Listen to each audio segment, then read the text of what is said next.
warahmatullahi wabarakatuh.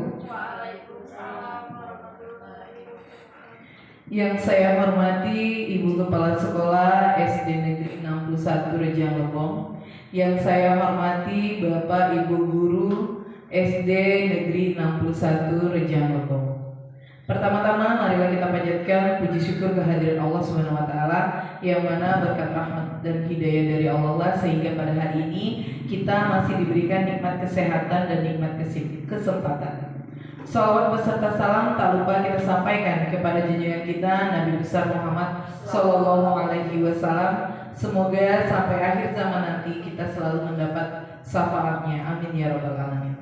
Bapak Ibu yang dirahmati Allah, pada hari ini kita mengikuti acara pengimbasan modul 14 Budaya Positif Calon Guru Penggerak Angkatan 9. Agar apa yang akan kita laksanakan ini mendapatkan barokah dari Allah Subhanahu wa taala, marilah kita buka acara ini dengan melapaskan lapas basmalah. Bismillahirrahmanirrahim. Acara yang kedua, kata sambutan dari Ibu Kepala Sekolah SD Negeri 61 Rejang Lebong. Kepada Ibu dipersilakan.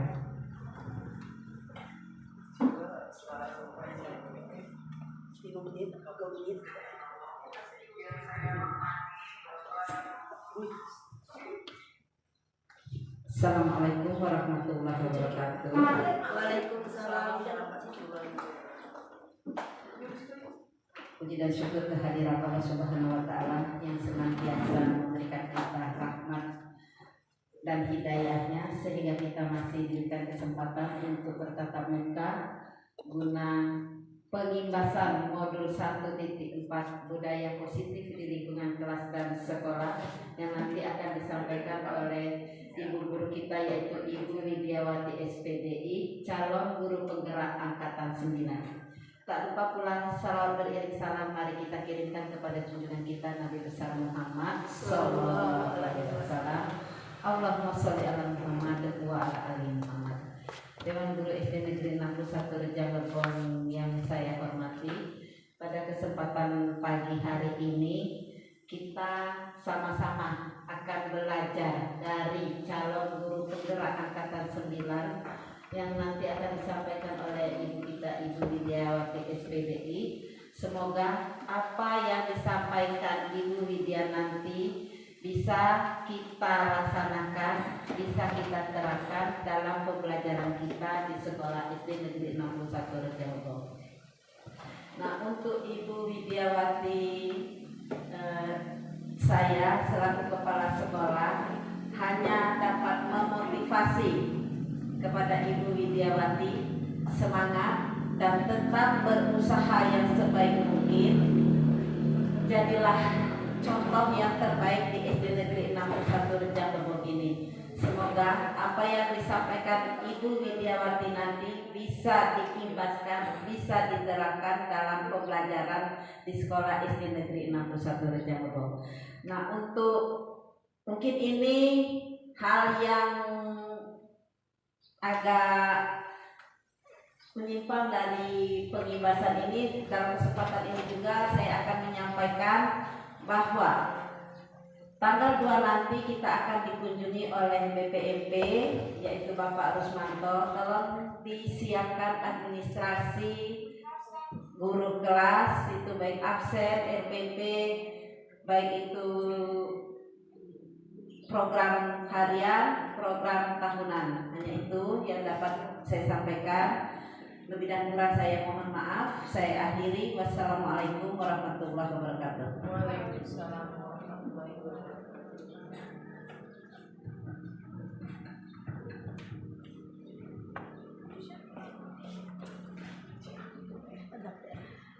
Bapak Ibu yang dirahmati Allah, kita masuki acara selanjutnya yaitu acara inti penyampaian tentang pengimbasan modul 1.4 budaya positif. Kepada Ibu Widya selaku CGP dipersilakan.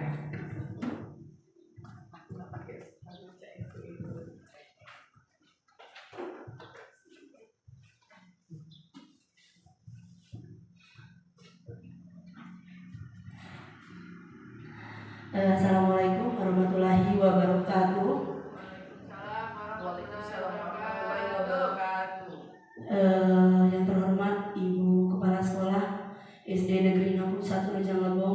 Yang terhormat Bapak Ibu Dewan Guru SD Negeri 61 Rejang Lebong, terima kasih untuk kehadirannya pada hari ini, karena pengimbasan modul 1.4 saya, dan mohon maaf mengganggu waktunya untuk Bapak Ibu dan Kepala Sekolah, dan terima kasih juga atas kerjasamanya untuk membantu saya melakukan pengimbasan modul 1.4 tentang budaya positif di lingkungan kelas dan sekolah pada tanggal 28 Oktober 2023, yang mana modul 1.4 ini adalah tugas kami yang diberikan oleh BGP atau dari LMS kami. Modul 1.4 ini adalah modul yang terakhir di modul 1, dan sekarang saya melakukan pengimbasan untuk tugas aksi nyata.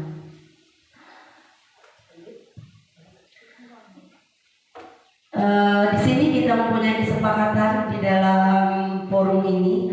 Yang pertama, kita HP tolong disilentkan.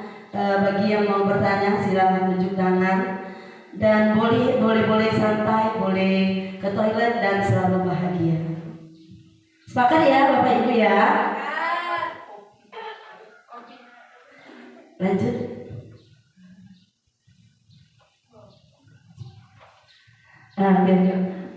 Tujuan dalam saya pembahasan hari ini ada dua.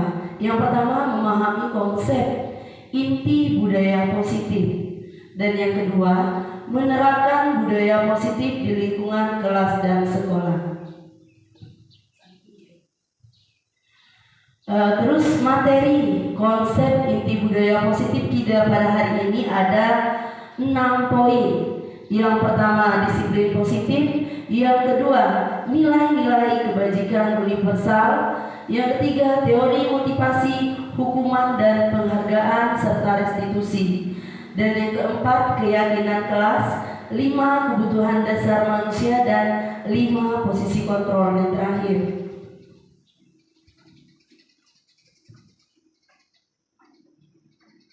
Adapun indikator keberhasilan kita dalam pengimbasan hari ini, yang pertama, mampu membuat keyakinan kelas.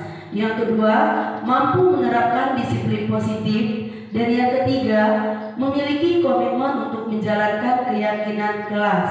Dan yang terakhir, mampu menerapkan langkah-langkah segitiga restitusi. Waktunya di sini adalah 60 kali 3. Tapi kalau kita cepat selesai, alhamdulillah juga. Nah, ini bagaimana menurut Bapak Ibu? Yang pertama, hukuman dapat mendisiplinkan anak. Setuju atau tidak setuju? Tidak setuju. Kenapa? Siapa yang mau, Ibu Fitri? Saya tidak setuju, karena pemberian hukuman itu dapat membuat anak takut. Jadi kalau kita memberikan hukuman, besoknya dia tidak mau sekolah lagi karena takut dihukum. Benar ya. Setiap kita mendisiplinkan anak, hukuman itu tidak berarti apa-apa untuk anak tersebut. Contohnya setiap hari Senin, misal kita menghukum anak itu yang tidak pakai dasi, berdiri di depan. Tapi dengan hukuman itu, apakah anak Senin depan masih begitu? Apa sudah berubah? Tetap masih seperti itu. Berarti kita setuju pada poin nomor 1 ya. Terus yang kedua, pemberian hukuman dengan hal yang positif seperti membaca atau membersih lingkungan. Sekolah dapat mendisiplinkan anak. Setuju atau tidak setuju Bapak Ibu? Setuju ya. Pasti ini pemberian hukuman dengan hal positif itu pasti bisa dapat mendisiplinkan anak. Dan yang ketiga yaitu memberikan penghargaan dapat meningkatkan disiplin anak. Setuju? Setuju. Karena dengan kita memberikan penghargaan, anak-anak tersebut selalu pasti bersemangat untuk memberikan atau untuk membuat tugas dari Bapak dan Ibu guru. Lanjut. Nah, kita masuk ke materi yang pertama. Apa itu sih budaya positif? Ada yang tahu apa itu budaya positif? Nah, di sini budaya itu adalah sesuatu yang menjadi kebiasaan yang sukar dirubah. Benar, setiap budaya itu sulit dirubah. Sedangkan yang positif itu pasti, tegas, yakin, bersifat nyata dan membangun. Jadi, budaya positif di sini adalah keyakinan yang bersifat nyata dan membangun yang sudah menjadi kebiasaan yang sukar dirubah. Itu adalah penjelasan budaya positif. Nah, di sini ada pertanyaan pemantik Bapak Ibu yang di atas lagi. Nah, yang pertama, bagaimana cara membuat murid disiplin? Siapa yang bisa menjawab? Bagaimana cara kita membuat murid itu disiplin? Itu pertanyaan pemantik yang kedua. Dan yang kedua, dan yang pertama, yang kedua, siapakah yang bisa mendisiplinkan murid? Dan ketiga, apakah guru bisa mendisiplinkan murid atau kepala sekolah, orang tua, murid itu sendiri? Why? Mengapa? Siapa yang bisa menjawab kira-kira Bapak Ibu? Dari soal yang pertama, bagaimana cara membuat murid disiplin? Siapakah yang bisa mendisiplinkan murid? Dan apakah guru bisa mendisiplinkan murid atau kepala sekolah? Mengapa? Ya, siapa yang bisa? Ibu Fitri lagi. Boleh tepuk tangan dong Ibu Fitri.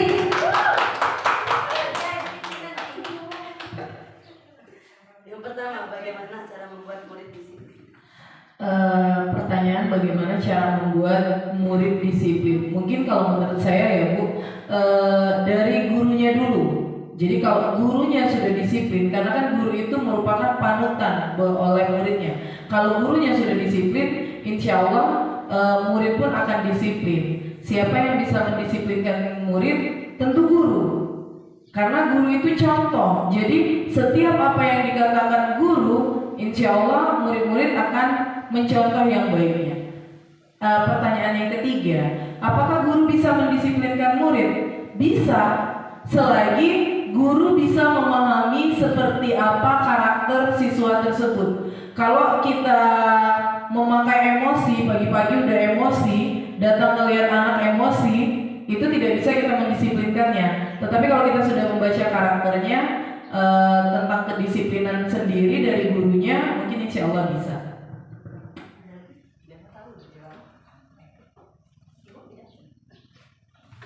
Silakan Ibu Kepala Sekolah. Baik, terima kasih. Apa yang disampaikan oleh Ibu Fitri tadi saya setuju, sangat setuju. Ya memang pada dasarnya yang bisa membuat disiplin pertama sekali itu adalah gurunya. Kalau gurunya sudah disiplin, insya Allah muridnya juga disiplin. Nah, untuk membuat disiplin muridnya selain gurunya itu mungkin ya, saya memberikan sedikit solusi bagaimana cara membuat murid disiplin sebelum guru memasuki ruangan kelas. Mungkin itu sudah kita lakukan bertahun-tahun selama kita menjadi kepala sekolah, menjadi guru. Itu kita pertama sekali kita membariskan anak sebelum pelajaran dimulai. Kita bariskan anak di depan kelas. Kemudian coba kita terapkan budaya berjabatan tangan dengan guru sebelum masuk ke kelas. Itu mungkin cara yang pertama kita mendisiplinkan siswa. Kemudian siapakah yang bisa mendisiplinkan murid? Itu tadi sudah dijawab oleh Ibu Fitri. Apakah guru bisa mendisiplinkan murid atau kepala sekolah? Nah, untuk yang kepala sekolah itu saya memberikan sedikit solusi kepada guru. Sebagai kepala sekolah saya hanya bisa memberi motivasi. Guru itu menjadi tauladan bagi murid-muridnya. Kalau gurunya datang duluan ke kelas sebelum muridnya sampai, insya Allah muridnya juga akan meniru guru yang datang terlebih dahulu ke kelas. Nah, untuk orang tua sendiri itu yang bisa dilakukan orang tua, saya sedikit juga memberikan solusi. Tanyakan apa pelajaran tadi, berapa nilai yang didapat di sekolah tadi, ada KPR yang perlu dikerjakan, apakah ada hafalan yang perlu dilaksanakan. Kemudian untuk disiplinnya lagi, coba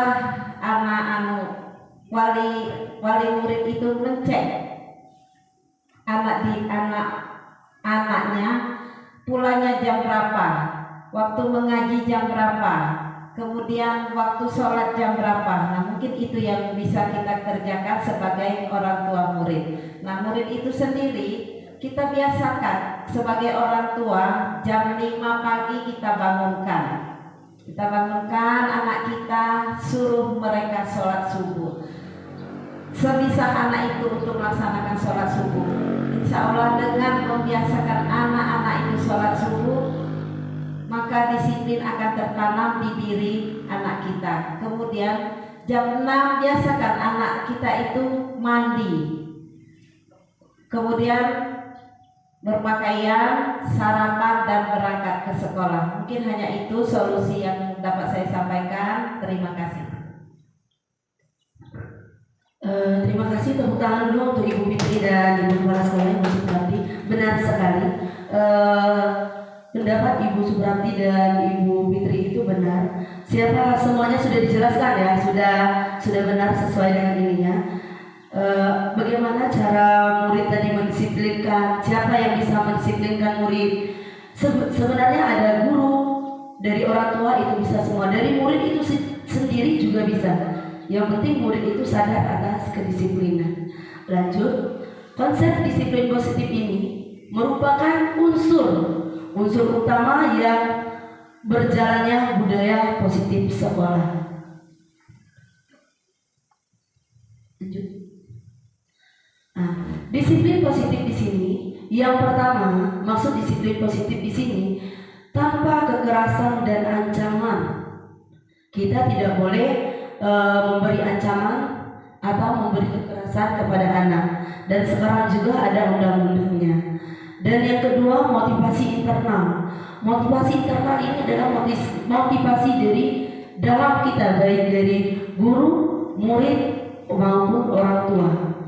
Dan selanjutnya komunikasi yang selalu terhubung, baik guru ke murid, baik guru ke kepala sekolah, ataupun baik guru ke orang tua dan masyarakat.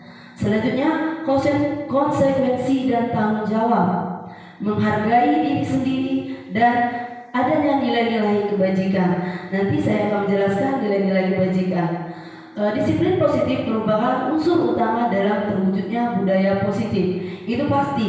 Jika kita telah melakukan 6 poin ini, unsur ini, pasti akan terwujudnya budaya positif kita baik di kelas maupun di sekolah. Dan disiplin positif adalah salah satu strategi penerapan disiplin yang bertujuan untuk menumbuhkan motivasi internal untuk menjadi orang yang mereka inginkan dan menghargai diri sendiri dengan nilai-nilai yang dipercaya. Sebelum menghargai orang lain, kita harus menghargai diri kita sendiri. Lanjut. Disiplin positif akan melahirkan nilai kebajikan universal. Kebajikan universal yaitu sifat-sifat positif manusia yang merupakan tujuan mulia yang ingin dicapai. Nah, di sini ada ice breaking. Ice breakingnya yaitu tebak gambar. Ya, di sini saya nanti yang pertama ini apa kira-kira tebak gambarnya? Pisau tajam. Apa? Benar. Nomor 1 itu adalah pisau tajam. Karena ada pisau ini pisau tajam. Dan yang kedua? Iga bakar. Iga bakar. Lapar ya? Mau makan iga bakar nanti ya. Terus yang ketiga apa? Kambing guling. Kambing guling. Pernah lihat kambing guling? Benar. Yang mengguling-guling. Benar ya, kambing guling. Lanjut, ada yang keduanya, Bu. Nah, yang ini apa? Udang rebus. Udang rebus. Enak nggak makan udang rebus? Tidak ya. Tidak masuk. Ada rasu. Yang ketiga, Jam tangan. jam dan tangan, berarti jam tangan. Yang ini yang terakhir, Alas kaki. alas kaki. Berarti masih konsentrasi. Tepuk tangan dulu ya untuk Bapak Ibu guru. Lanjutnya. Nah, di sini nilai kebajikan pada profil pelajar Pancasila. Tahu nggak lagu dari pelajar Pancasila? Tahu? Coba yuk kita sama-sama yuk. Yang pelajar Pancasila beriman dan bertakwa pada Tuhan Yang Esa dan berakhlak mulia, berkebinekaan global, yang mandiri, kreatif dan bernalar kritis. Tepuk tangan. Nah, di sini ini adalah nilai kebajikan pada profil pelajar Pancasila. Kita sudah menerapkan beberapa ini di sekolah kita, termasuk visi kita juga beriman dan bertakwa kepada Tuhan Yang Maha Esa dan berakhlak mulia. Lanjut. Nah, nilai-nilai kebajikan universal di sini ada rasa hormat, integritas, mandiri, menghargai, antusias, empati, keingintahuan, kreativitas. Sedangkan 9 pilar karakter: cinta Tuhan dengan segenap ciptaannya, kemandirian dan tanggung jawab, kejujuran, amanah, hormat dan santun, dermawan, suka menolong dan gotong royong, percaya diri, kreatif dan bekerja keras, kepimpinan dan keadilan, baik dan rendah hati, toleransi, serta kedamaian dan kesatuan. Nah, di sini ada 3 motivasi perilaku manusia. Yang pertama, untuk menghindari ketidaknyamanan atau untuk menghindari hukuman.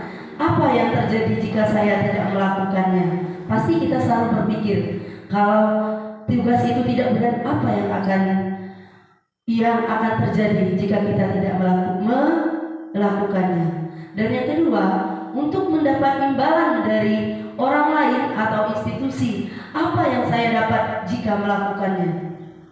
Dan yang ketiga, untuk menghargai diri sendiri, saya akan menjadi orang seperti apa jika saya melakukannya.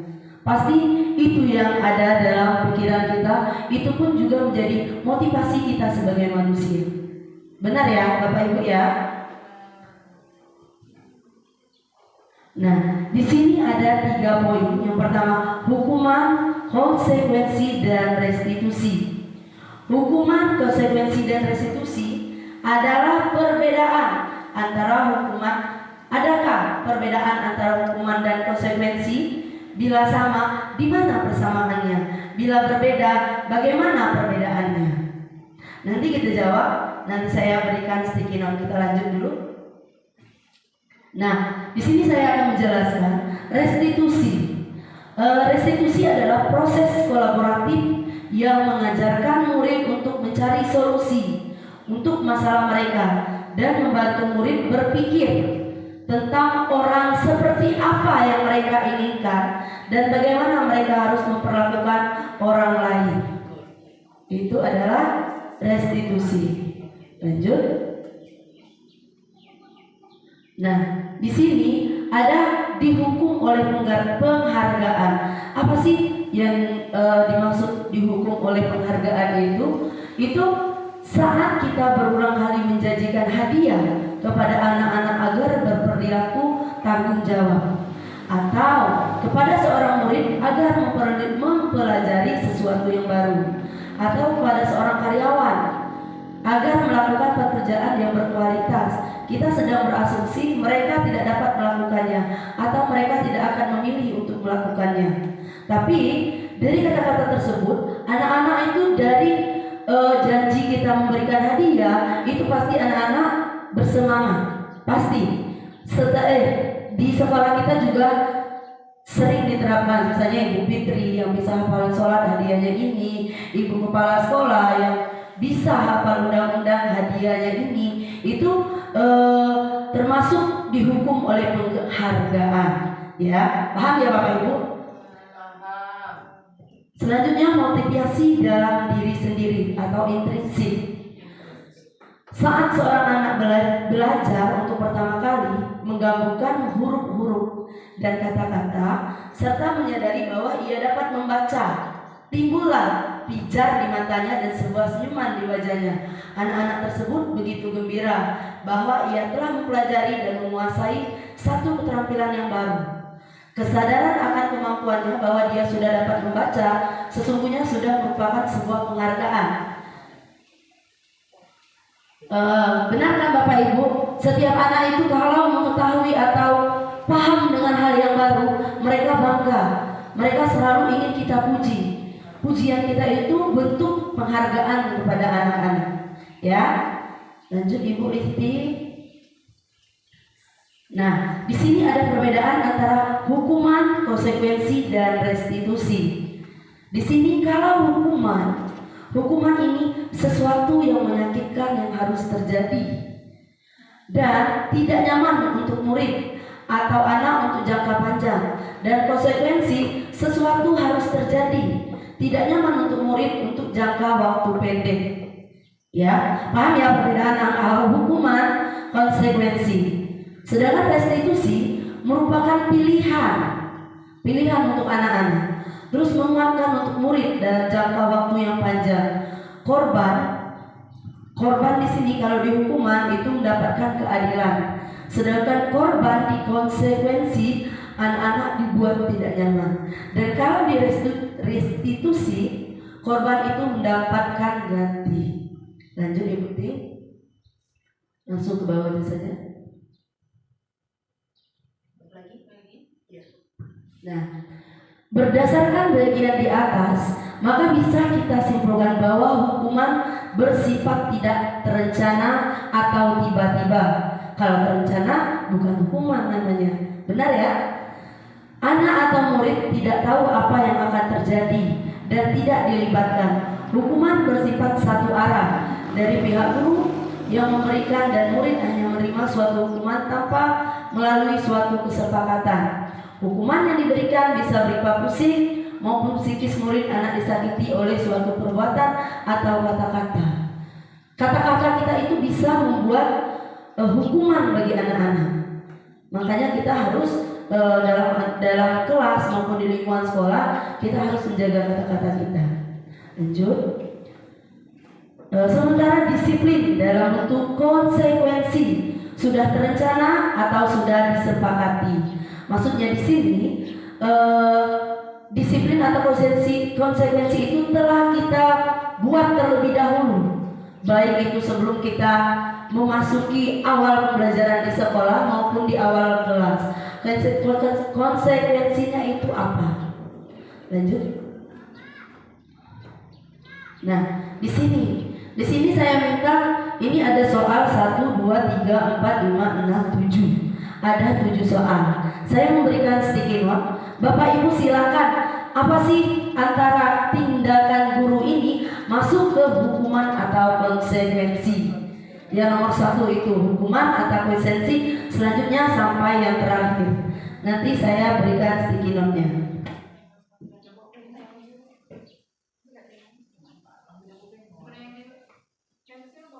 Pensil boleh?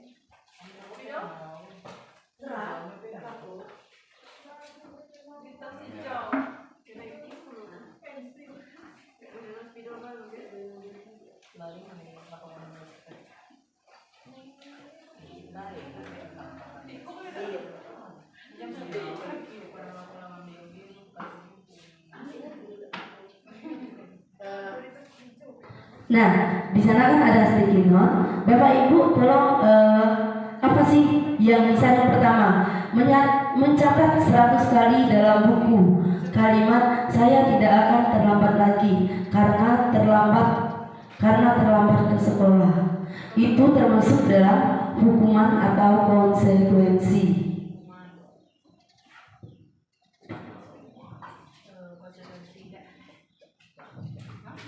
Yang selanjutnya lari mengelilingi lapangan basket 2 kali karena terlambat hadir di sekolah. Hukuman atau konsekuensi.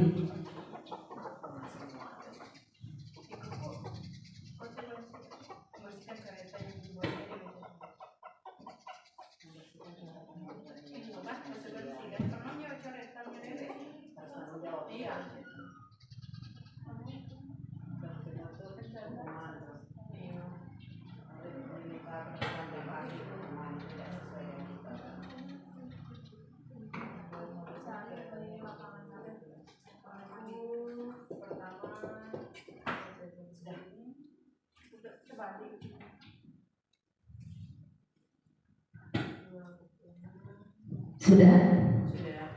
Nah, coba kita lihat sticky note kita sama-sama. Apa sih yang soal dari yang pertama? Nanti sticky note-nya kita tempel di depan ya. Yang pertama, mencatat 100 kali dalam buku kalimat. Saya tidak akan terlambat lagi karena mereka terlambat sekolah. Itu termasuk konsekuensi atau hukuman. Ada yang berpendapat lain? Hukuman atau konsekuensi. Dan yang kedua, lari mengelilingi lapangan basket 2 kali karena terlambat hadir di sekolah. Hukuman. Dan yang ketiga, membersihkan coretan yang dibuatnya di meja tulis. Konsekuensi atau hukuman. Konsekuensi. Mengapa Ibu Isti Diana konsekuensi?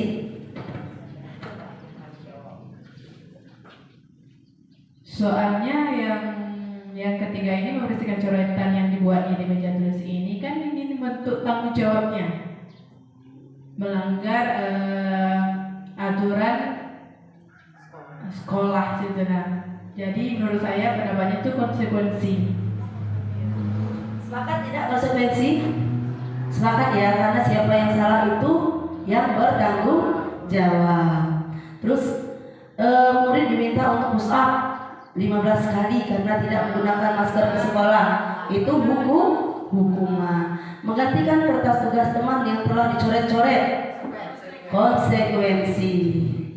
Harus diganti karena mereka mencoret buku.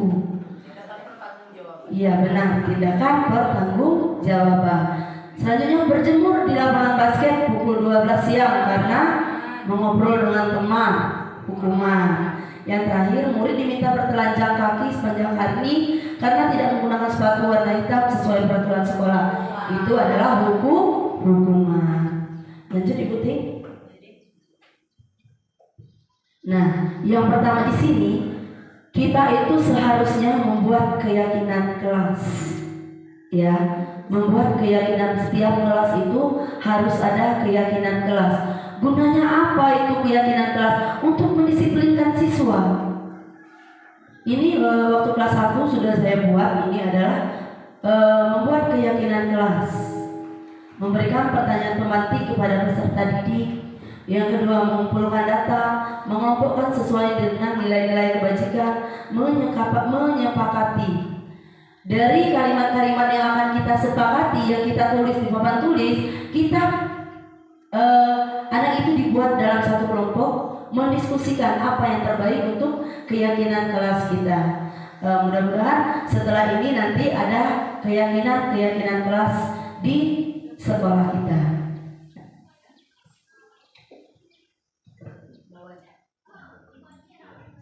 Nah, di sini ada 5 kebutuhan dasar manusia. Ya, 5 kebutuhan dasar manusia. Yang pertama, bertahan hidup. Benar ya? Bahwa kebutuhan kita itu untuk bertahan hidup. Dan yang kedua, itu kasih sayang dan rasa terima kasih. Kasih sayang dan rasa terima kasih baik dari orang tua, guru, maupun dari kita sendiri. Yang ketiga, penguasaan dan pengakuan atas kemampuan.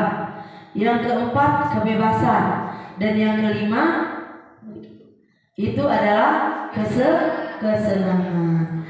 Nah, di dalam 5 kebutuhan ini adakah tidak dalam diri Bapak Ibu? Pasti semuanya ada mungkin. Ada tidak yang tidak mau bertahan hidup? Berarti kita mati. Kasih sayang dan rasa diterima pasti, baik kita di lingkungan sekolah maupun di lingkungan keluarga, baik dari ayah ibu, dari anak, dari suami kita pasti mau kasih sayang dan rasa diterima. Dan penguasaan atau pengakuan atas kemampuan pasti ada dalam diri kita, itu merupakan kebutuhan kita juga. Yang keempat, kebebasan. Pasti kita mau kebebasan. Anak-anak juga mau kebebasan. Tidak mungkin kita mau di penjara seperti hidup di penjara. Dan yang kelima, kesenangan. Pasti dengan kesenangan hidup kita akan bahagia.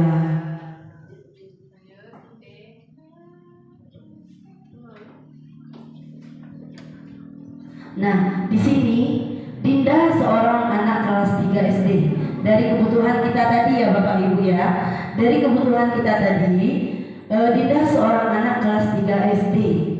Begitu tiba di rumah, sepulang dari sekolah menangis dan mengadu pada ibunya bahwa dia benci pada Ibu Rani, gurunya. Menurut Anda, kebutuhan apa yang berusaha dipenuhi oleh Dinda jika jawabannya seperti ini? Nah, di 1, 2, 3, 4 ini, ya yang ini, Bapak Ibu, kebutuhan apa? Yang dari 5 tadi, bertahan hidup, kasih sayang, kesenangan, kebebasan. Kebutuhan apa yang jawabannya di sini? Silakan tulis di sticky note-nya. Saya beri waktu 10 menit. Nanti kita tempel di papan tulis dan kita bacakan ya Bapak Ibu ya. Jawaban galau-galau. Tengok 5 soal.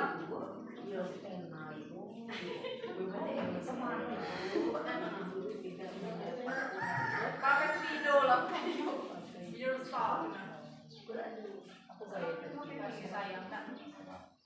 Pengakuan atas kemampuan penguasaan. Coba ke atas lagi ya, atas ini. Nomor 1 tuh.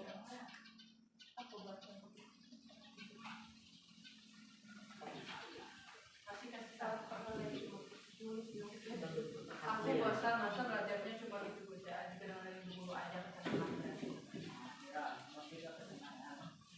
aku sebel gambar tidak rapi malah itu menunjukkan ke pengakuan atas kemampuan atau baca dulu soalnya aku sebel gambar tidak rapi malah menunjukkan naik antara kesenangan kayak penguasaan pengakuan atas kemampuan sudah Bu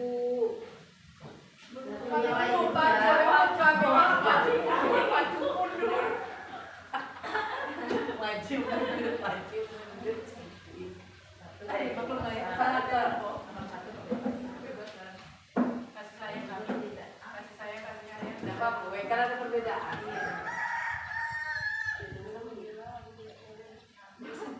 sejam baru setengah jam masuk masih banyak 40 menit baru 40 menit dulu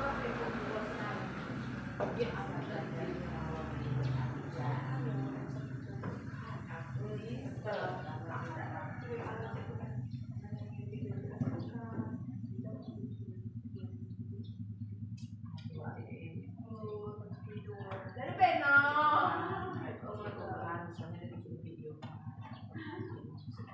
lalu usaha nak tulis politik tidak pakai lipstick merah tulis kue merah lipstick yang aja di mana lipstick apa Ciko ini mak Ciko ini mak satu Cino pandai baik Bagaimana Bapak Ibu? Sudah? Yang sudah silakan tempel di papan tulis. dua-duanya Bu. Iya boleh. Sudah lo aja Bu. Iya semuanya. Sticky note-nya taruh di papan tulis ya.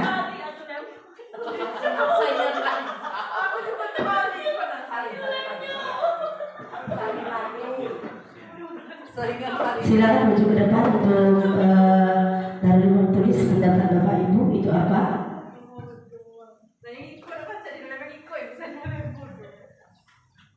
Nanti dibalikkan aja tidak apa-apa.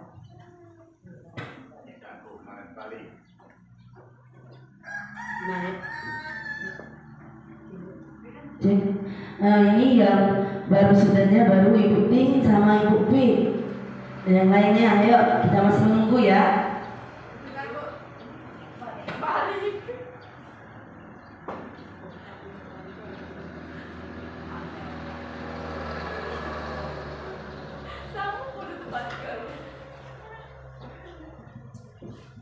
Sudah dikira? Di mana ya?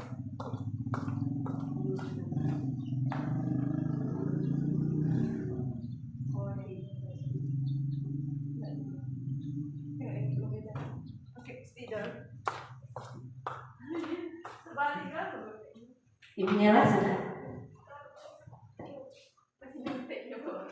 Rizal sudah?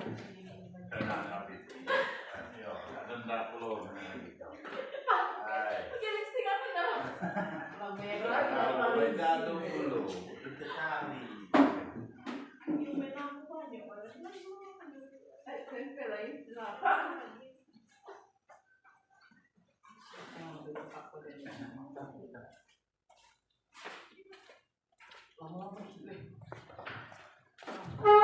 Sudah?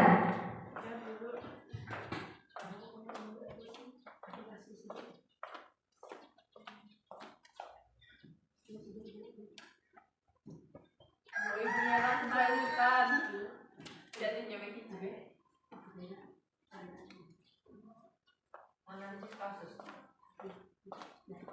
Sudah ya Bapak Ibu ya?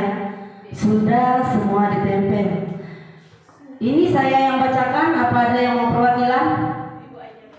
Ibu saja? Ibu Win saja? Ibu Win saja, oke. Oke, yang tadi yang sudah ya, konsekuensi hukuman tadi sudah kita bahas. Dan yang kedua itu tentang kasusnya Dinda. Soalnya tadi Dinda seorang anak kelas 3 SD. Begitu tiba di rumah, Dinda ini menangis dan mengadu kepada ibunya bahwa dia dibenci sama Ibu Rani, ibu gurunya, bukan Ibu Widya ya, Ibu Rani. Menurut kita atau menurut Anda, kebutuhan apa yang berusaha dipenuhi oleh Dinda? Tadi sudah saya jelaskan dari 5 kebutuhan tadi. Yang pertama, ibu guru bilang aku tidak boleh bersenandung waktu mengerjakan tugas. Katanya kelas harus tenang, tidak ada suara. Padahal kan aku suka dan senang menyanyi, kata Dinda. Itu termasuk kebutuhan apa? Di sini kebebasan, kasih sayang dan kebebasan. Ini kebebasan ini siapa ya? Ibu Nyela. Kasih sayang Ibu Pit sama Ibu Tina. Ada dua pendapat. Coba saya mau tanya alasannya. Yang pertama dari Ibu Tin atau Ibu Fitri yang sama soalnya. Ya, yang pertama, Ibu guru bilang aku tidak boleh bersenandung waktu mengerjakan tugas. Katanya kelas harus tenang, tidak ada suara. Padahal kan aku suka dan senang menyanyi.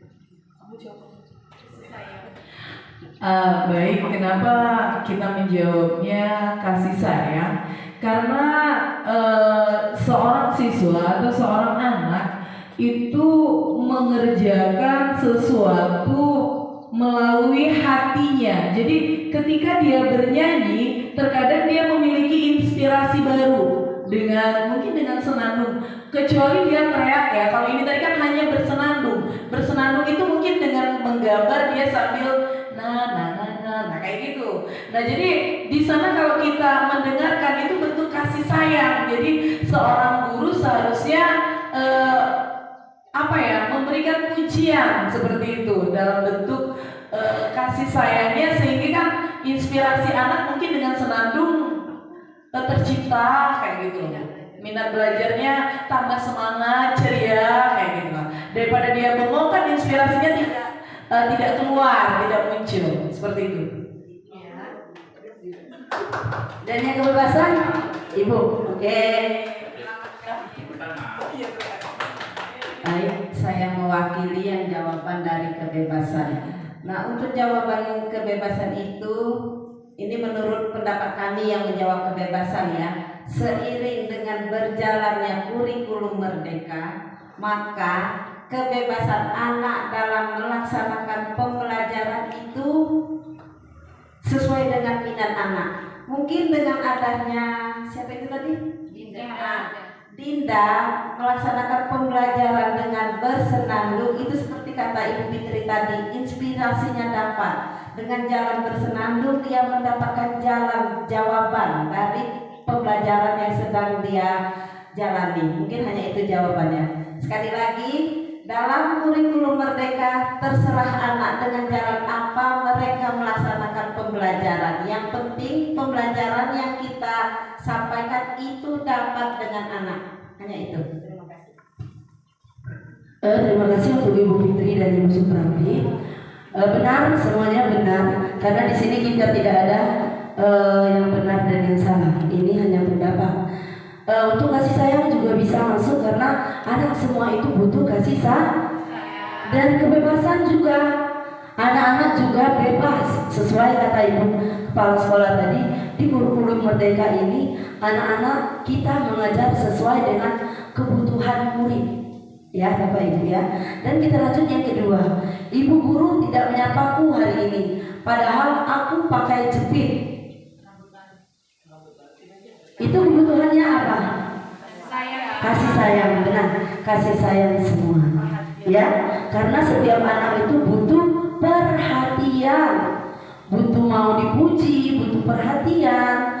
Dan selanjutnya, aku bosan, masa belajarnya cuma gitu-gitu aja, dengerin ibu guru aja. Itu masuk ke dalam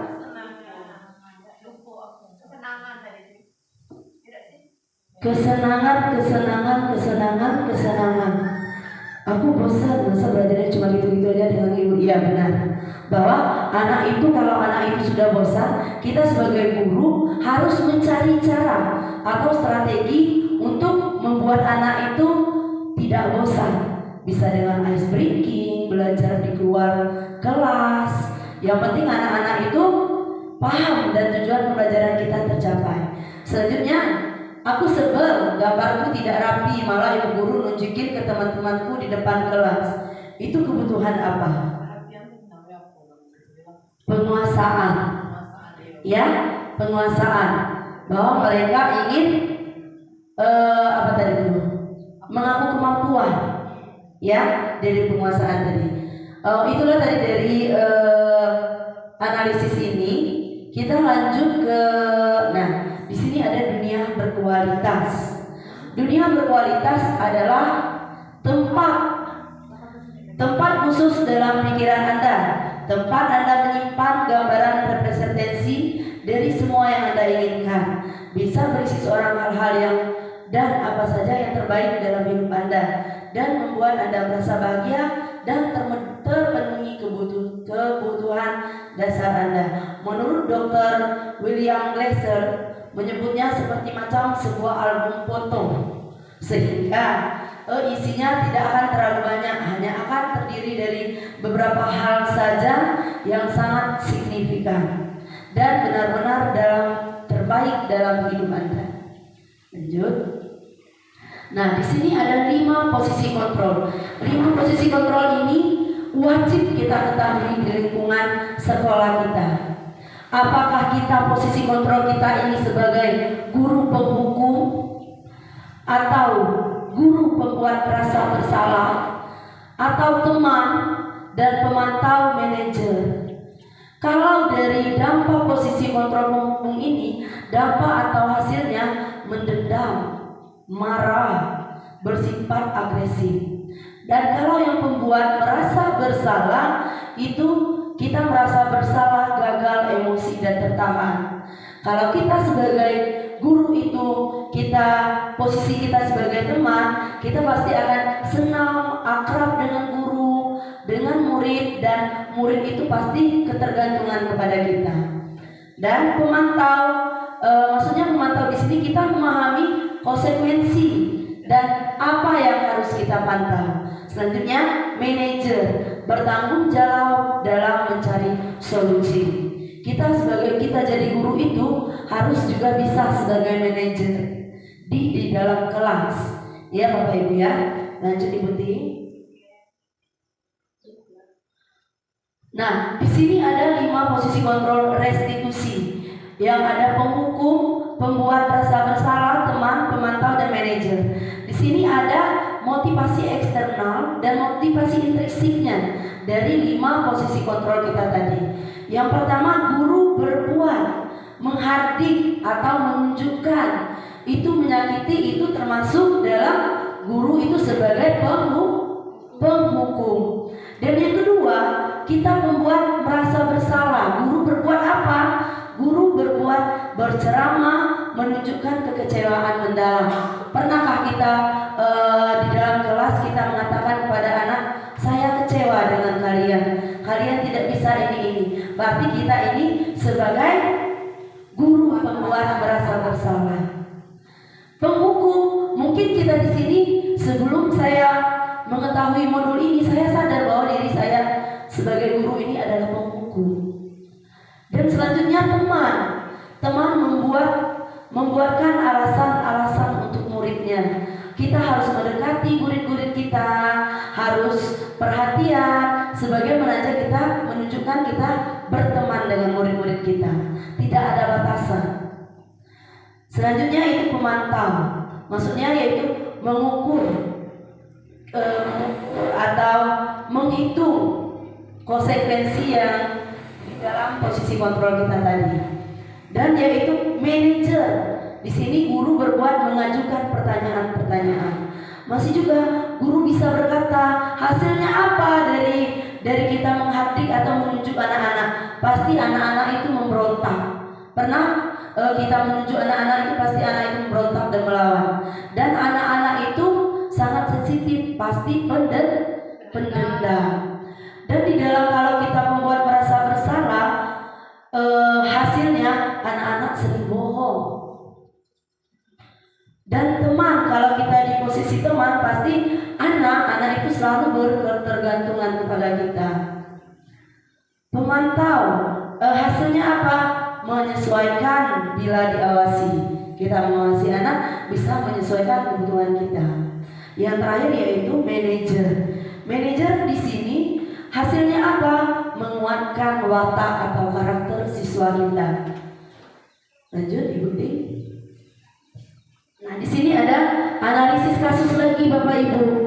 Di sini kita baca bersama-sama analisis kasusnya. Ibu Dani sedang menjelaskan pelajaran bahasa Inggris di papan tulis. Namun beliau memperhatikan bahwa Fajar malah tidur-tiduran dan tampak acuh tak acuh pada pelajarannya. Pernah melihat murid seperti itu? Pernah. Meskipun di kelas 1 sampai kelas 6 itu pernah murid-murid seperti itu. Lanjut terus, Fajar coba kamu jawab pertanyaan nomor 3. Maju ke depan dan kerjakan di papan tulis. Ibu gurunya berkata seperti itu, tapi Fajar pun tampak malas-malasan maju ke depan. Dan sesampai di depan papan tulis pun, Fajar hanya diam terpaku sambil memegang buku bahasa Inggrisnya dan memainkan spidol di tangannya. Pernah mendapat seperti itu? Ini ada guru bahasa Inggris, di mana Ibu Listi? Pernah, pasti ada. Setiap sekolah itu pasti ada. Terus, ayo Fajar, makanya jangan tidur-tiduran.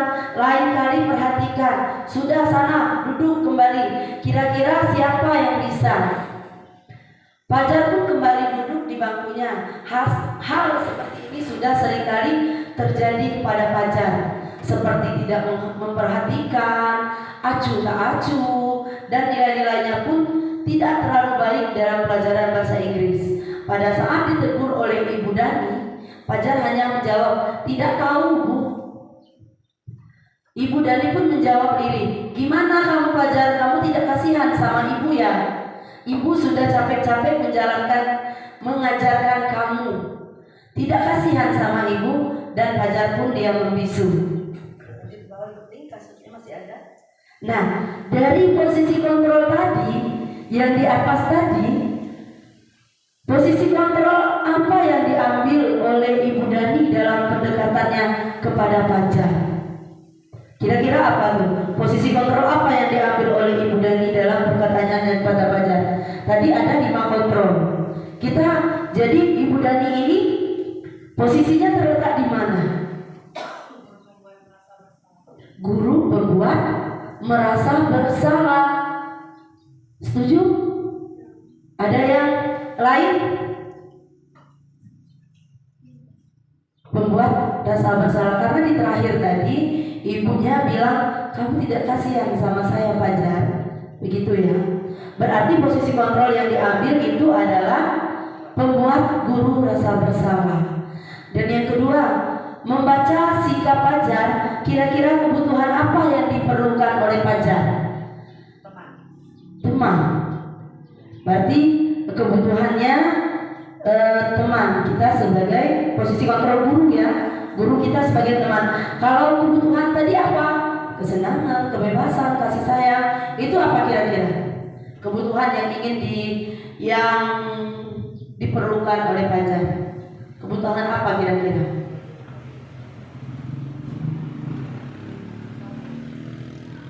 Ada kebutuhan kasih sayang, kesenangan, kebebasan. Kira-kira sikap Fajar, kira-kira kebutuhan apa yang diperlukan oleh Fajar? Kasih sayang bisa ya. Kasih sayang dan kebebasan mungkin juga bisa. Ya Bapak Ibu ya. Terus lanjut, bila mana Ibu Dani mengambil posisi pemantau, apa yang akan dilakukan atau dikatakan olehnya? Iya. Yang dikatakannya tadi apa?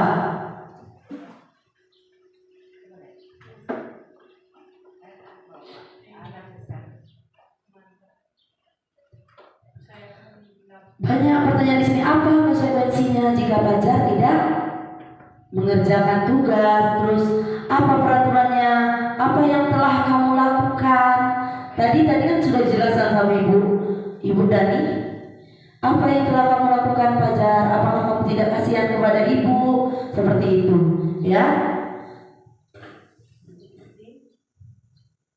Terus kita masuk saja ke ciri-ciri restitusi. Tadi saya sudah jelaskan restitusi di atas itu adalah di mana kita mengambil sikap atau menyadarkan anak di segitiga restitusi ini. Adapun 9 ciri-ciri restitusi bukan untuk menebus kesalahan, namun untuk belajar dari kesalahan. Setiap anak-anak pasti melakukan kesalahan.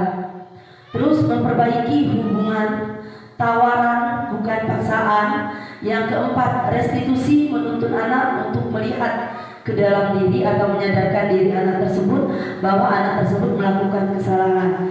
Yang kelima, restitusi mencari kebutuhan dasar yang mendasari tindakan.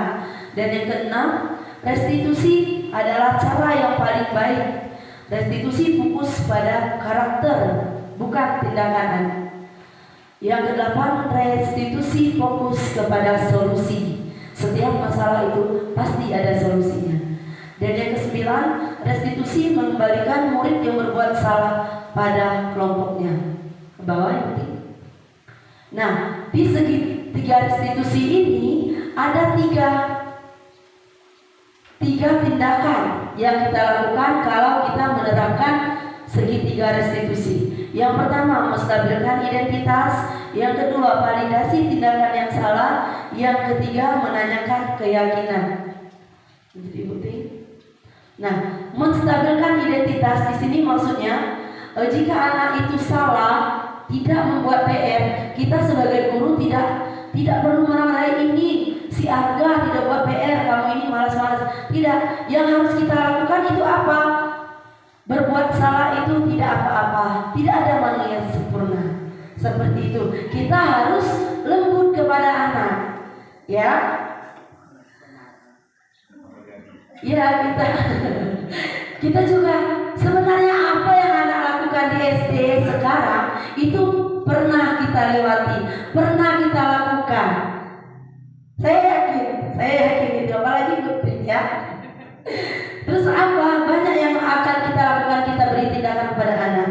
Kamu berhak merasa begitu. Kita bisa menyelesaikan ini di menstabilkan identitas ini. Bapak Ibu tidak tertarik mencari siapa yang salah. Kalau ada anak yang berkelahi, kita tidak tertarik mencari siapa yang salah di antara mereka, tetapi kita harus memberi solusi kepada anak-anak tersebut. Ya. Yang kedua yaitu validasi tindakan yang salah. Di sini kita berbuat, kamu pasti kita menanyakan kepada anak. Kalau seandainya ada si Arga tidak buat PR, atau si Arga terlambat, si Arga berkelahi, yang kita tanyakan apa? Kamu pasti punya alasan mengapa melakukan hal itu. Kita harus berbicara dengan dengan lembut kepada anak-anak, ya. Terus kamu boleh mempertahankan sikap itu, tapi kamu harus menambahkan sikap yang baru. Jika sikap anak itu salah, jangan dipertahankan, ya. Lanjut ikuti. Nah, di sini kita menanyakan keyakinan kepada anak tersebut jika mereka melakukan kesalahan. Di dalam makanya tadi di depan sebelum mulai tadi saya menyampaikan kita harus membuat keyakinan kelas. Ini pentingnya keyakinan kelas.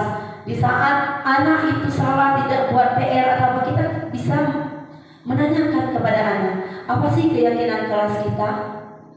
Berarti nanti anak menjawab membuat PR. Berarti di dalam membuat PR itu sudah masuk ke keyakinan kelas kita, ya. Terus contoh praktik segitiga restitusi Ibu. Lanjut Ibu. Putarkan Ibu. Tidak bisa diputar ya. Nah di sini karena saya PDF, di sini ada contoh praktik segitiganya. Di sana anak saya menjelaskan kasus.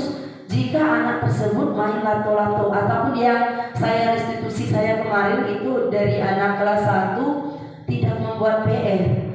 Nah, setelah itu jangan dimarahi di depan kelas. Kita wajib memanggil anak itu 2-4 mata ke kantor atau ke tempat ruangan lain. Nah, di sana kita melakukan segitiga restitusi. Dari apa yang pertama tadi? Coba ke atas tadi Ibu. Atas lagi. Atas lagi. Nah di sini kita menanyakan pertama menstabilkan identitas anak tersebut. Kita menanyakan mengapa tidak buat PR, mengapa seperti itu. Pasti semuanya ada alasan. Berbuat salah itu tidak apa-apa, tidak ada manusia yang sempurna. Seperti itu. Setelah itu kita lanjut kedua, validasi tindakan yang salah. Kita harus menanyakan kepada anak-anak seperti dengan cara yang lembut. Dan yang terakhir kita mencari solusi. Kita harus menanyakan kepada anak kalau harus membuat PR, alasannya tidak membuat PR itu mungkin lupa atau tidak tahu cara-caranya. Kita harus menanyakan kepada anak, mengapa kalau berbuat seperti itu, apa yang harus dilakukan anak tersebut agar membuat PR. Mungkin pertanyaan jawabannya saya akan bertanya kepada bu guru lagi, saya akan membuka buku lagi belajar pada malam hari. Seperti itu ya Bapak Ibu.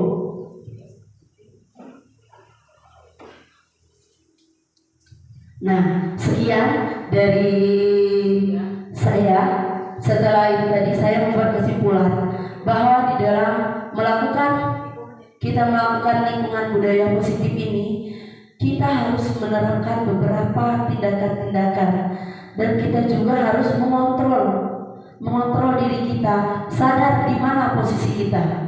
Ya Bapak Ibu, mungkin selama ini kita menjadi guru sebagai penghukum, guru sebagai pembuat rasa bersalah.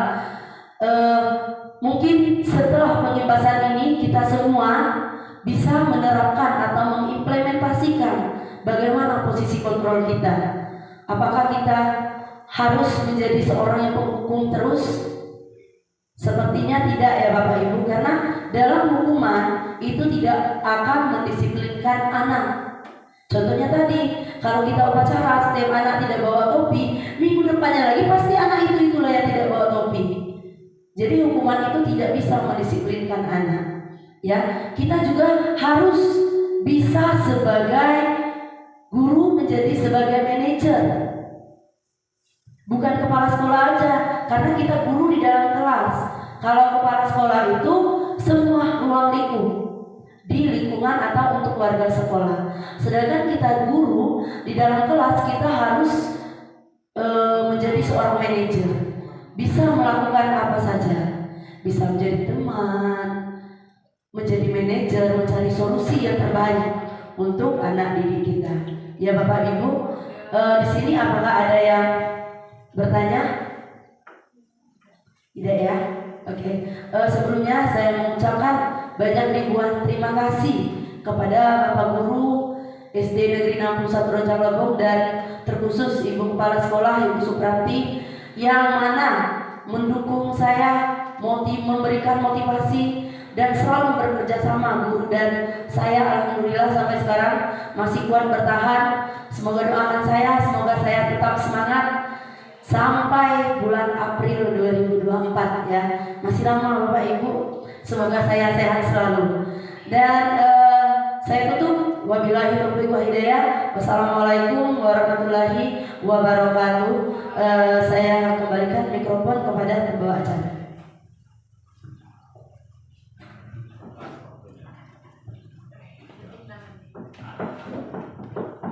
Bapak Ibu yang dirahmati Allah, itulah tadi pemaparan materi dari acara inti oleh Ibu Widiawati SPDI. Semoga apa yang beliau sampaikan berguna bagi kita dalam mencerdaskan anak-anak kita di SD Negeri 61 Rejang Lebong ini.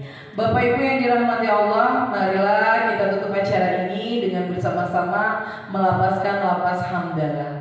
Alhamdulillahirabbil alamin.